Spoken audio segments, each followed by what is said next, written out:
Hey there guys, alright, today we are back with another feature history video. This time, a video on the Chinese Civil War.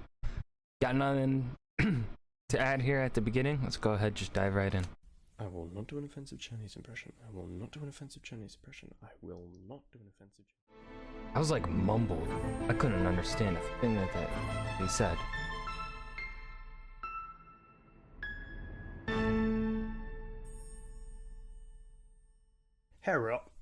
Hello.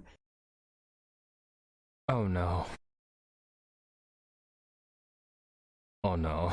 And welcome to Feature History, featuring the Chinese Civil War, a name that is encapsulating as it is generic.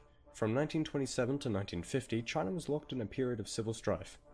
It had been for a lot longer actually, but specifically this time the two main warring parties were the nationalist Kuomintang Party and the Communist Party. Prior, China had been a land ruled for millennia by long-running dynasties. One that's very own religious and political doctrine justified the existence of these dynasties. It did however only take half a century to completely change that. For a country that had twice the population of today's US and that was twice the size of today's India to go from an almost feudalistic regionalist mass to an industrial centralized powerhouse, it was quite impressive to say. No, yeah, that's a complete fact. At the least.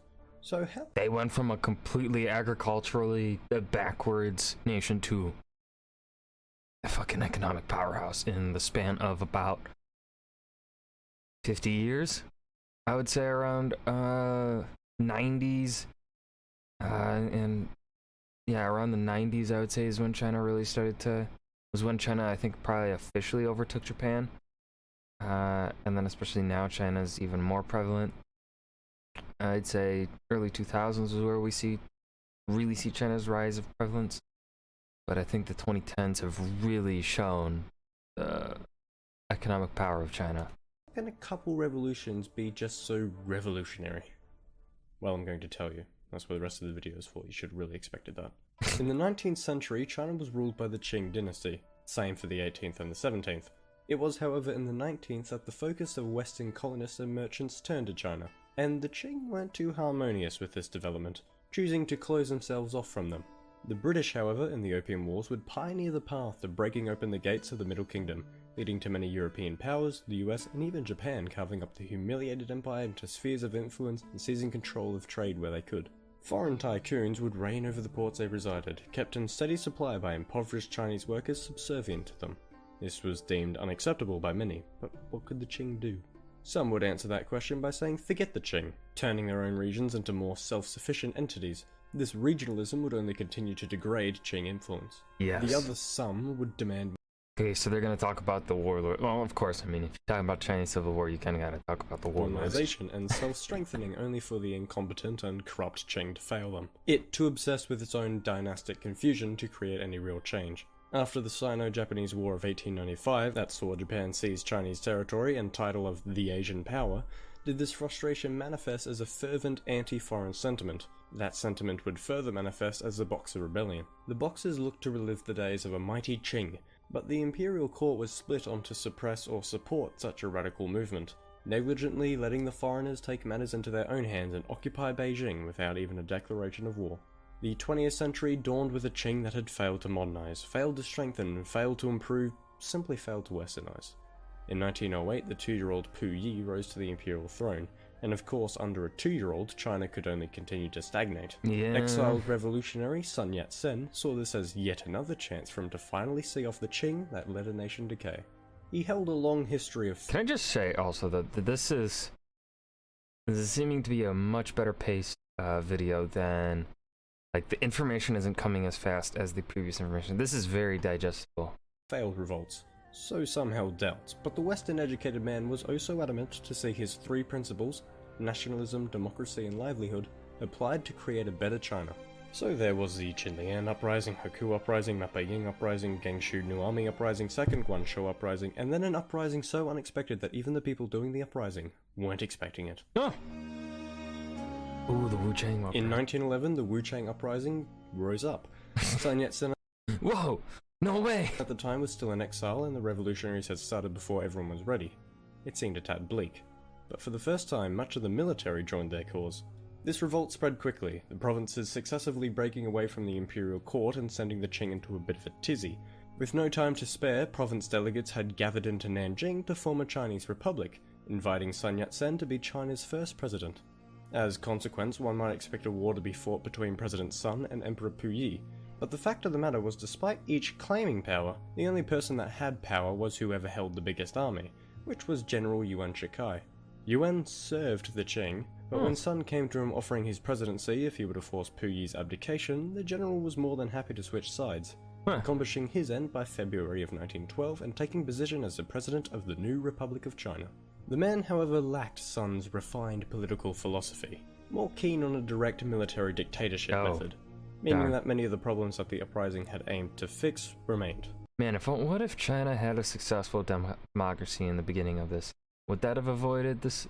That have avoided the rise of the Communist Party. Sun decided he could indulge a democratic approach, forming the Kuomintang political party in Yuan's parliament.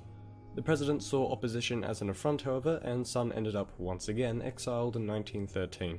Yuan then proceeded to blunder through politics, heavy-handedly trying to fix China's disunity, only making it worse. The tip-top of Good job, Mr. President. his tosh came when he declared himself emperor in 1916. Oh, that's not a good idea. It'd take a bit before it dawned on him he had completely lost any support, and so he pissed off and died shortly after. However, with him gone, everything fell apart. Yuan had been the only thing holding this nation together. Yeah, here comes the warlord. Regionalism peaked so far they stopped being regions, China breaking into small states and provinces controlled by warlords. They had their own taxes, laws, and even currencies. Most importantly, they were constantly fighting each other. Sun had returned to this chaos and began advocating for Chinese reunification. However, his powerful speeches fell on deaf ears. Change could only begin to be ushered in when outrage sparked over the Treaty of Versailles in 1919. Former German colonies in China were handed not to the Chinese, but the Japanese. Mass demonstrations broke out in that would piss off the Chinese, I'd say. Beijing as consequence, demanding the abolishment of warlords, the death of old and defunct tradition, the repulsion of an encroaching Japanese, and the creation of a new, strong, and unified China. Sun and the Kuomintang looked to answer this call, beginning a self-proclaimed military government in 1921 to fight from. His founding principles and ambitious dreams for China inspired others, such as the Communist Party of China, who saw fit to join in an alliance with the Kuomintang in 1922. The two parties knew to create a unified China, the warlords would have to be forced to surrender their control.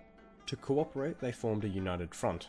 Sun would inconveniently die in 1925, and how inconvenient to he choose to die now. It's inconvenient for the rest of us. As such an iconic figure, so much so being labelled as the father of the nation, his departure left a void. His young protege, Chiang Kai-shek, would force himself as heir, becoming Generalissimo despite the protests of pretenders. Regardless, Chiang's main anxiety was the alliance to the CCP. The communists would drive the peasants into a revolutionary fervour off the back of the front's successes. That, in Chiang's eyes, threatened the structure of China. By 1927 they had seized Hangzhou, Shanghai and Nanjing, Beijing soon to follow as well. The warlords not a threat, this alliance was no longer a convenience, but an obstacle. Away with the communists. Chiang initiated the White Terror, which saw mass executions of communists in Shanghai and later beyond. Chiang Kai-shek did not really handle things too well in trying to curb the popularity and power of the communists. If anything, he bolstered their popularity by doing the things he did. Thousands of communists, trade unionists, and peasant leaders were massacred. Hold on. There's a real photo right here that they kind of like artsified. In the name of purification. After only a few months of this persecution, the CCP was facing destruction, and its leadership at conflict with itself. Liu Lisan, in concurrence with traditional communism, refused the idea that they retreat from the cities, good as defeat it was to him. Mao Zedong was supportive of the idea they base themselves amongst the rural peasantry, away from Chiang's armies, as that was how Chinese communism was to be. Mao's plan of action was to be taken, despite Li being his superior. They would centralize themselves in the Jiangxi Mountains, undertaking an insurgency against Chiang's far larger forces. In 1930, the Soviets took a larger interest in China's revolution. The Great Depression had broken out and communists world round saw it as the beginning of the World Revolution. And so the Communist International, or Comintern organization, began to attempt to instruct the Chinese on how they could be the first successful step to this globalization of communism. Lee would listen to them and do as they said, and when they told him to launch a counterattack against the Kuomintang, he did, and failed horribly. His leadership tarnished and the Comintern refusing to take the blame. The organization had Lee replaced by Chinese students from Moscow, called the 28 Bolsheviks. Did these studies make them better educated, or just out of touch? Chiang's government was characterized by social unease because as he continued to pursue the communists, he failed to implement Sun's reforms and allowed the Japanese to annex Manchuria in 1931. Class tensions, bad morale, and political dissatisfaction would reliably rise as the Generalissimo continued to persevere. The Kuomintang's army encircled the mountains, but Mao would develop his personal strain of guerrilla warfare to combat them. As much as it did help, it couldn't last forever. In 1934, Chiang fielded his largest army yet to flush them out, and a suicidal escape began to seem more desirable than waiting for an inevitable demise. A retreat was planned to resettle their forces in the north of China, in Shanxi, but it would take them on a trek of almost 10,000 kilometers through the most inhospitable areas of China, and that's if they even managed to break the encirclement. I remember hearing about this. The 28 Bolsheviks would lead them to do just that, but when they brought them to the Shang River and lost 50% of their men to simply cross it, not many people gave a shit what those students reckoned anymore. Mao Zedong was elected to leadership in January 1935, and his direction saw them march the remaining kilometers, fighting 15 major battles and many more skirmishes, arriving in Shanxi in October, with 10% of their original rank surviving. 90% died. Oh, fuck that. They survived. Despite barely the significant weakening, Mao was quick to prepare a plan for his revolutionary war. They'd venture out to villages and recruit the peasants, setting up bases. From one, they could make more across the countryside, organizing themselves. Using insurgent tactics, they could defend the bases. Of course, Mao predicted the Kuomintang would overrun them, forcing their retreat, but not without him engaging a guerrilla phase. Attempting to outlast and simply survive longer, Mao could create a protracted war. Lastly, when this had sufficiently weakened the enemy and balanced the odds between the two parties, he'd engage in a conventional war to seize power. Whilst Mao got about doing this, Chiang had already pursued him north. But the Generalissimo's persistence wasn't appreciated by those that saw the threat of the Japanese as impending. In December 1936, Chiang would be taken hostage by his own generals. Huh? Mao had earlier that year stated his willingness to form a second united front to address the Japanese, but Chiang refused to entertain such an idea. The generals made him agree, however, and when Chiang had done so, he had them put to death. Yet his cooperation would still reluctantly be given. Japan declared war on both Chinas in 1937 and began a massive assault into the nation. Or nations, actually. The Kuomintang held the most cities, so of course, the Kuomintang took the brunt of the assault. Chiang would not trust the communists enough to pull his army from the north, so the Kuomintang only continued to lose much ground and many men to the invaders, straining the people. I never heard that. Well, they don't really teach the Chinese Civil War in any of my classes, so don't really know much about it. But that's really interesting on how I didn't know that a whole army, perhaps multiple armies, were tied up, just focused on the communists because he didn't trust them that much. Huh. That makes a lot of sense. To a breaking point.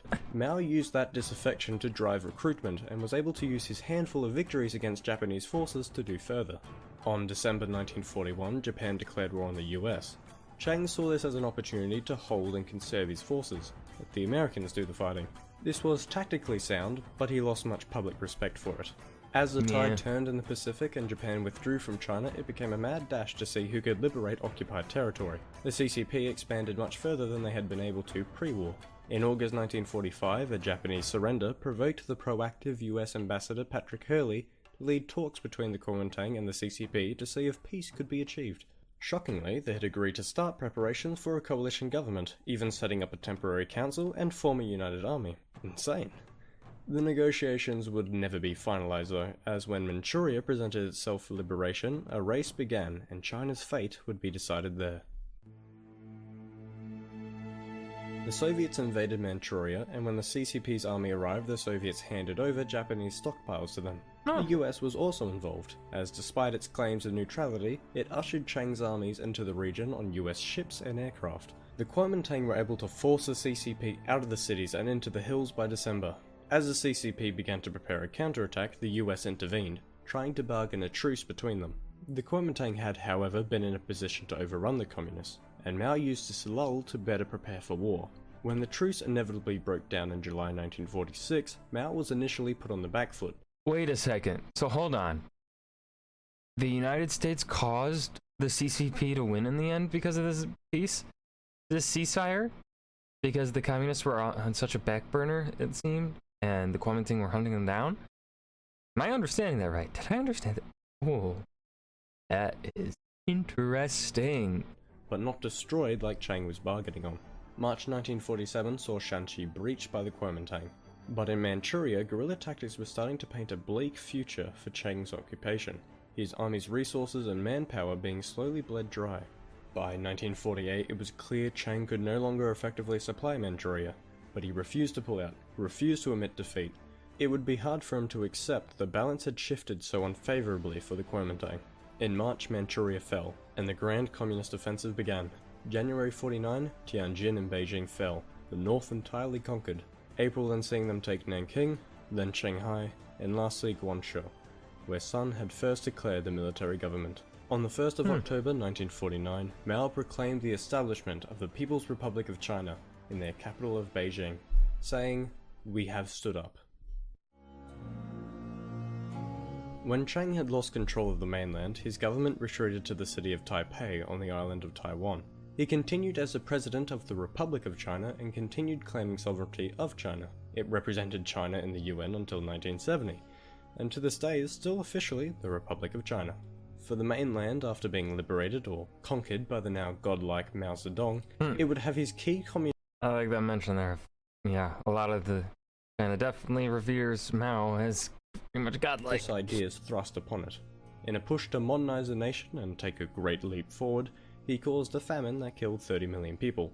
30 to 50 million. China under Mao was very much hit and miss.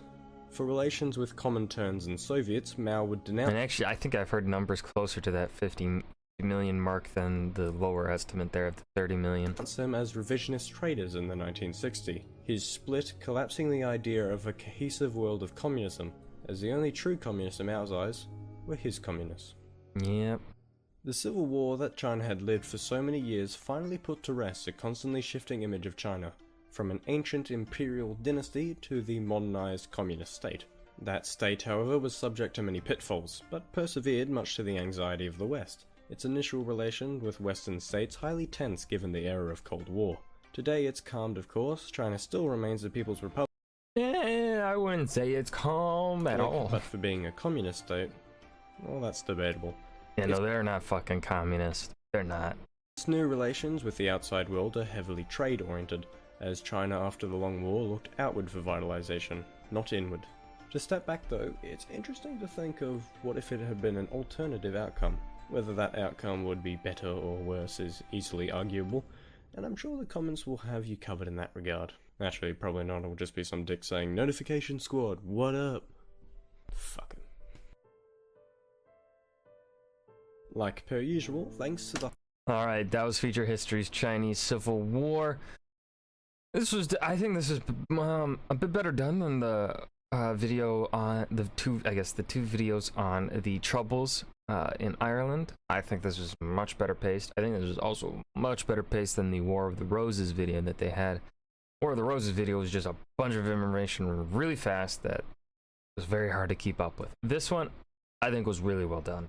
I think this is the kind of pace that I like when it comes to history videos on, you know, talking about a broad topic, you know, not going too far in depth, but still not like being overtly broad, right? I hope you guys enjoyed. Remember to hit that like button and subscribe for more, and I will see you guys in the next video. Peace.